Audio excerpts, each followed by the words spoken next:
Hello everyone, कैसे आप सभी लोग। आज आपको मैं क्लास 10th मैथ या फिर किसी भी सब्जेक्ट का हो पेपर कैसे अटैम्प्ट करना है मैं वो आज आपको बताऊंगा। देखो, पेपर में आपके बहुत सारे सेक्शन आते हैं।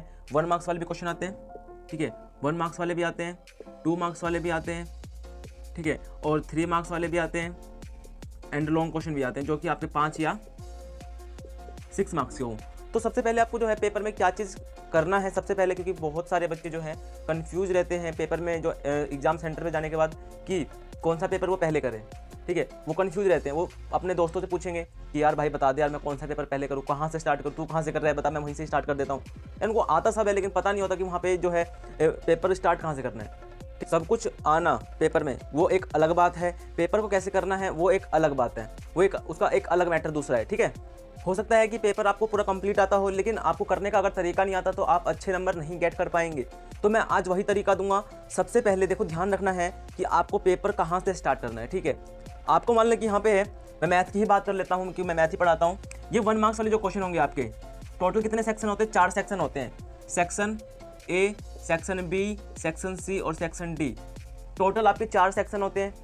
सेक्शन 1 मार्क्स का, सेक्शन बी 2 मार्क्स का, ये 3 या 4 मार्क्स का होता है, ये 5 और ये 6 मार्क्स का होता है। मैंने ये लगा लिया है, ठीक है। तो आपको जो स्टार्ट करना है आप सेक्शन डी से स्टार्ट कर सकते हैं। सेक्शन डी से, ऐसा मैं इसलिए कह रहा हूँ सेक्शन डी से स्टार्ट करने के लिए। अगर आपने स्टार्ट कर दिया सेक्शन ए से, क्योंकि सेक्शन ए में 1 मार्क्स वाले क्वेश्चन रहते हैं, 1 मार्क्स वाले क्वेश्चन। अब इसको करने के 2 तरीके होते हैं, या तो आप इसको सोल्व करेंगे या आप इसको लिखेंगे डायरेक्ट आंसर। अब क्वेश्चन आता है कि आपको नंबर जो है सॉल्यूशन के मिलते हैं या नहीं मिलते। देखो, 1 मार्क्स वाले क्वेश्चन में जो है ना आपको सॉल्यूशन करने का कोई भी मार्क्स नहीं मिलेगा, उसको ओनली क्या है, आंसर से मतलब है, आंसर आप कैसे भी लेके आओ, ठीक है। तो मैं ये कह रहा हूँ, अगर आपके पास जो है शुरू में सेक्शन डी करो, फिर सेक्शन सी और सेक्शन बी, या फिर आप सेक्शन बी से स्टार्ट करके ये सारे के सारे निपटा लो, सारे क्या कर लो, निपटा लो। फिर देखो कि टाइम आपके पास कितना रह गया है। अगर टाइम आपके पास बहुत सारा है, हाँ, लगता है कि आप सारे के सारे जो 1 मार्क्स वाले क्वेश्चन है वो सोल्व कर सकते हैं, तो आप सारे के सारे जो है 1 मार्क्स वाले क्वेश्चन को क्या करेंगे, सोल्व कर लेना। कोई बात नहीं, अगर दिख रहा है कि आपके पास टाइम कम है तो क्वेश्चन छोड़ के नहीं आना बिल्कुल भी। फटाफट जब आप 10 मिनट पेपर को रीड करते हो तो उसमें आपको पता चल जाता है, आइडिया लग जाता है कि किसका आंसर क्या आना चाहिए, ठीक है। अगर आपने सिलेबस किया हुआ है तो वहाँ से भी आपको, अगर आपने पूरा कर लिया, देख रहे हो कि सामने से मैडम या फिर कोई भी टीचर जो है, सर जो है, सामने से पेपर आपका सबमिट कर रहे हैं, तो आप फटाफट भी आंसर लिखने लगोगे ना तो 1 मार्क्स वाले क्वेश्चन आपके कवर हो जाएंगे।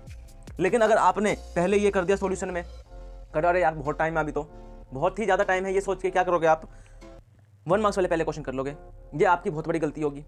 वहाँ पे आपका टाइम कंजम्पशन होगा। मिलना तो आपको एक ही नंबर है एक क्वेश्चन का, चाहे आप उसमें कितना भी टाइम वेस्ट करो, ठीक है। वहाँ पे कर लोगे, टाइम मैनेजमेंट आगे हो नहीं पाएगा, नहीं हो पाएगा ना।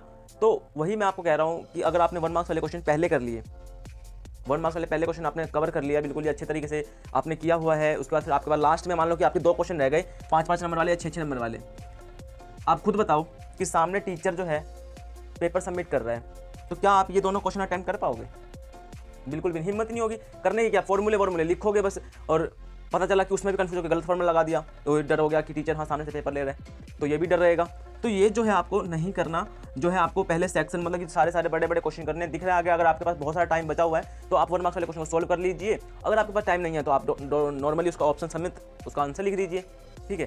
तो ये ज़्यादा बेनिफिट होगा, तो ये आपके काफ़ी ज़्यादा काम आएगा। देखो, आपने सिलेबस कर लिया वो बात अलग है, देखो प्लान के साथ चलोगे तो काम आएगा, ठीक है। आपको हमेशा जो है हर जगह एक प्लान के साथ चलना जरूरी है। मैंने एक जगह पढ़ा था कि 2 व्यक्ति हैं, मैं एग्जांपल लेके बता देता हूँ आपको, मिस्टर ए और मिस्टर बी, मैं किसी का नाम नहीं लेता। 2 व्यक्ति हैं, ये काफ़ी ज़्यादा टैलेंटेड है, टॉपर है, इसको सब कुछ आता है लेकिन इसको करने का तरीका नहीं पता, प्लानिंग नहीं आती इसको, ठीक है। और जो है इसको आता कुछ नहीं लेकिन प्लान सब कुछ है, इसको करना कैसे है और क्या करना है, किस टाइम मुझे कितना क्वेश्चन करना है, कितने टाइम में मुझे क्या करना है, सब कुछ पता है। तो टॉप ये कर जाएगा, टॉप ये नहीं कर पाएगा।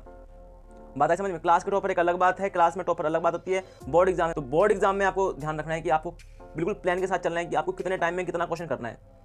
अब मैं आपको टाइम मैनेजमेंट बता देता हूँ, टाइम आपको कैसे मैनेज करना है अपने पेपर को करते वक्त। आपका जो एग्जाम है वो आता है 80 नंबर का, अगर लगा लेते हैं अप्रोक्सली 1 मैथ के क्वेश्चन की मैं बात कर रहा हूँ, 80 नंबर का क्वेश्चन, 80 नंबर का पेपर आता है, चाहे किसी भी सब्जेक्ट का ले लो, मैं मैथ की मैं बात कर रहा हूँ नॉर्मली। अगर 80 नंबर का आपका पेपर आता है लिखित में, तो आपको उसके लिए 160 मिनट देना। 80 नंबर का पेपर 2 से मल्टीप्लाई किया, 160 मिनट देना है। कहने का मतलब क्या हुआ, अगर 1 नंबर का क्वेश्चन है तो 2 मिनट, 2 नंबर का क्वेश्चन है तो 4 मिनट, 6 नंबर का क्वेश्चन है तो 12 मिनट एक क्वेश्चन को। हर एक क्वेश्चन को जितने नंबर का क्वेश्चन है उससे 2 गुना उसका क्या करना है, उसको टाइम देना है, ठीक है। आपको टाइमिंग कितनी मिलती है करने के लिए? 180 मिनट। भाई 180 मिनट मिलता है आपको करने के लिए, 3 घंटे में 180 मिनट। अगर आपने पेपर 160 मिनट में कर लिया इस तरीके से, तो आपके पास फिर भी 20 मिनट रह जाता है। अब 20 मिनट को कैसे डिवाइड करना है मैं आपको बता देता हूँ। 20 मिनट कैसे डिवाइड करना है, 2 जगह कर दो 10 10 10 मिनट स्टार्टिंग के पेपर पढ़ने के, 10 मिनट एंडिंग के पेपर को एनालाइज करने के कि कोई क्वेश्चन रह तो नहीं गया, ठीक है। और जो है आपका आंसर जो है, मान लो कि यहाँ पे आंसर आ गया, तो उसको ना हो सके तो पेंसिल से, अगर आपके पास टाइम है तो ऐसे बॉक्स बना दो, आंसर को हाईलाइट कर दो। उससे काफ़ी ज़्यादा एग्जामिनर फटाफट आपके पेपर को चेक करेगा और फटाफट आपके नंबर देके चलता बनेगा, ठीक है। तो ये सब बहुत सारी बातें हैं जो आपसे शेयर करनी है।